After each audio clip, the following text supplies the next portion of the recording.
Dante Alighieri's The Divine Comedy. Now, today I already made videos about all three of the individual parts, as they are Inferno, Hell, Purgatorio, the mountain, and Paradiso. Well, as you can see, obviously, by now, you can already think about all these in separate parts.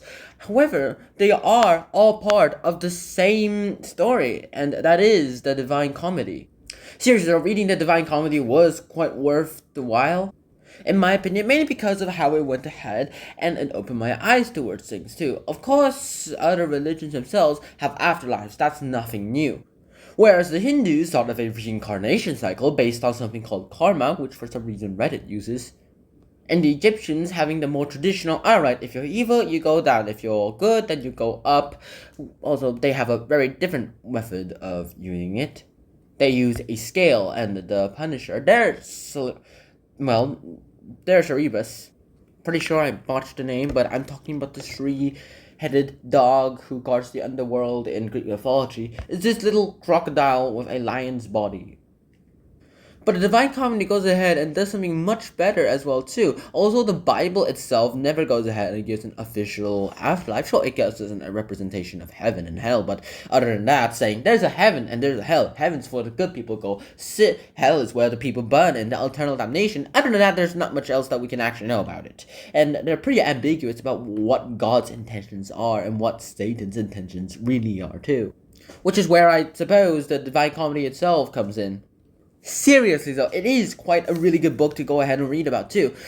This afterlife itself, for some reason, lots of people only care about the first part of the Divine Comedy. Inferno. Literally, Dan Brown wrote a book based on it, and that was turned into a movie. I watched it, I read that book before, and it was quite amazing as well too. But I do wish it would, in some parts, the movie was a little more book accurate. Wonder when his next Robert Langdon book will come out. Looks like he finally wrote another book, The Secrets of Secrets. Nope, he didn't read it. It's an upcoming mystery thriller. Yeah. I gotta wait till September. Seriously, go read Robert Langdon books by Dan Brown. They're really good. Now back to the topic. Here in Inferno, we get the whole gist. In this map, it literally just explains to us what the entirety of Inferno is. People in sludge, other people just in a little gate to the palace underneath, and then, well, we get into deeper and worse punishments as we go down, all the way until we get to instead of a fiery level at the very bottom, we get a level of ice, where everyone is trapped to the head, and they can't move. And Satan is the one who's trapped in ice all the way to his torso, and all he's doing is chewing on 3 bodies. I mean, that was very anticlimactic of Satan. I mean, we expected Satan to be like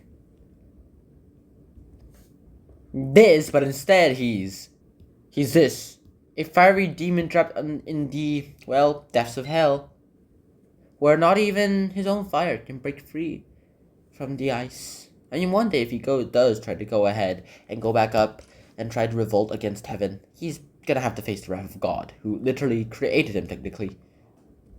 I just wish they were born at the same time. That would have made more sense, in my opinion. Seriously though, next up, of course, on this list of the Inferno is how well it does against other afterlives, at least in hell. Like, the Egyptian afterlife, at least.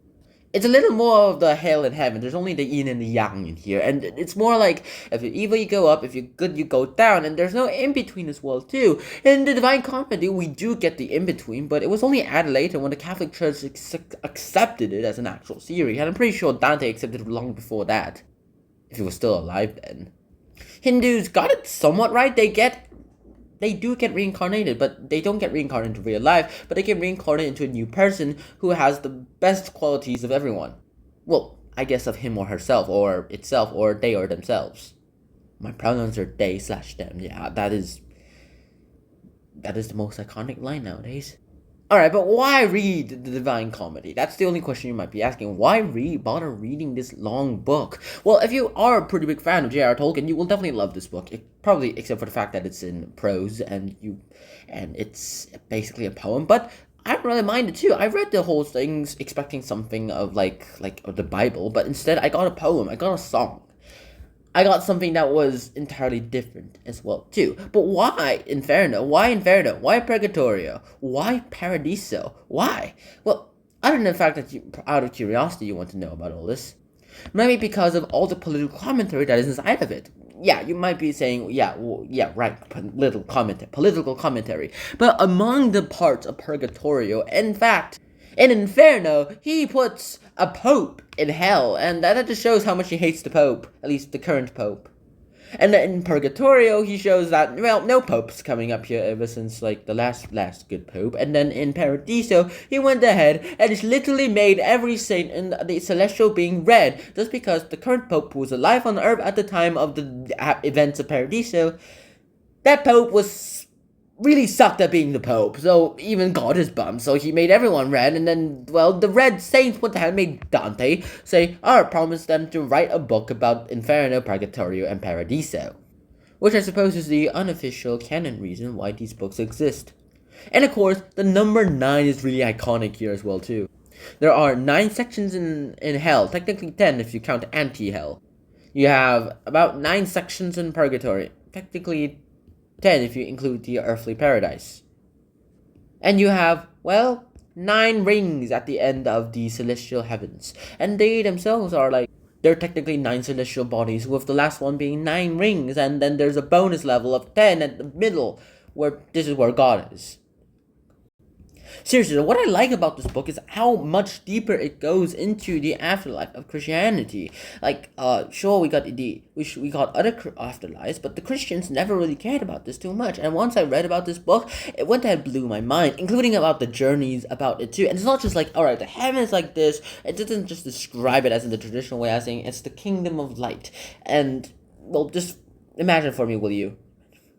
Basically, what he said was that this was a land of light, more or less being a planet in space, with the saints themselves going ahead and flying all around, and it becoming gigantic, and it being literally made of shining light, where there is no darkness whatsoever. And it's even a love story as well too. This whole thing is initiated by Beatrice, and Beatrice herself is literally the entire I should describe this, the holy protecting angel of Dante throughout this entire journey. And as he is technically the protecting angel of this entire journey, we get something incredibly, shall we say, light. We have this tour that we've never gone before, and if you do enjoy world building, you can say this guy is the original world building master, comparable to the likes of The Hobbit and The Lord of the Rings. Speaking of which, if you like those books, you'll definitely like this book. And this itself was not just any crafted masterpiece. Dante himself, took cases from different religions themselves. He took some from Greek mythology as well as Roman mythology. Technically, they're both equal in just different names. And he even took them from the Christian religions as well too. Mythology was a pretty big impact onto this, and he made sure that it was the core center of it too. Instead of like giving everything at once, he went ahead and built it step by step. He himself probably didn't even know what he was building. But as he progressed, he went ahead and, well, finished world building. And once he reached the end, when he was going to talk about God, he made the most anticlimactic things ever. The only thing I hate about this book is how anticlimactic it is. Remember that thing I said about Satan being like, we expect him to be a giant and he's like the hell master and he's probably not going to let Dante and Virgil pass? Well, instead we find out that he's locked in ice along with his other people he's supposed to be torturing and ruling. The king or the demon of demons is like not exactly as free. In fact, I'm pretty sure his servants are more free than him. And then here, at least the only thing that's like not anticlimactic was the Garden of Earthly Paradise, and that was definitely expected. But here we get this. In the middle of this, we find out about God. But of course, first you have to drink some magical liquid, and then which heightens your senses. And when you finally see God, you see this. The Holy Trinity. It's just like 3 rings, each representing the Son, the Holy Spirit, and the Father, which all go into one thing as God. So I guess one of these rings are technically Jesus.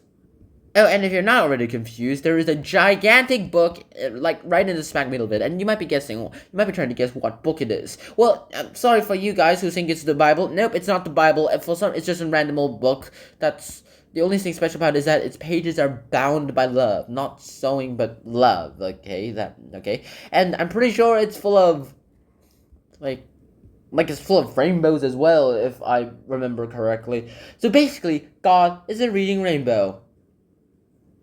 Bruh. Yeah, I loved that show when I was little. I just wish the guy will do Star Trek more often. But seriously, that's God. And then that's it. We don't even get a return to Earth or whatever. Dante's probably just going to stay there for the rest of his life. He is now worthy of becoming a saint. And I'm pretty sure if he goes back to Earth, he literally will not be able to adjust to life. It's like those World War II veterans, except instead of having trauma of war experience, Dante will have the trauma of, why am I not in heaven? I expected more good things. Why do I only see sins? He'll have the gift of seeing sins. And he has nothing he can do to stop them until he becomes a saint himself or he becomes a ghost. Which means he can interact with the environment without anyone noticing him. But seriously, go read the Divine Comedy itself. The Divine Comedy being a political commentary on how Dante thought about his exile from Florence, including his thoughts on the Pope, where he puts a lot of dump on it. In conclusion, the Divine Comedy is worth reading for all the things that it's worth. World builders, you will definitely love this, and all those religious analysts, you will definitely have to read the Divine Comedy. It's a must-read for all those religious analysts. And if you think the Bible lacks a little too much on how its afterlife works out and spends too much time focusing on, like, Adam and Eve, the gods, holy life, Moses, and Jesus, well, you're going to have to figure out something else, because the Divine Comedy will be here to fill in all those gaps in between you. Even if it isn't official, it has been read for hundreds of years. Obviously not thousands of years, but it has been read for hundreds of years. And that's still worth something to note about. So in the end, the next time you see this book, go buy it from the shelf, or if you already own a copy of it, go read it again, and you will not regret it. Have all the world building, have all the experiences, I'll experience them again.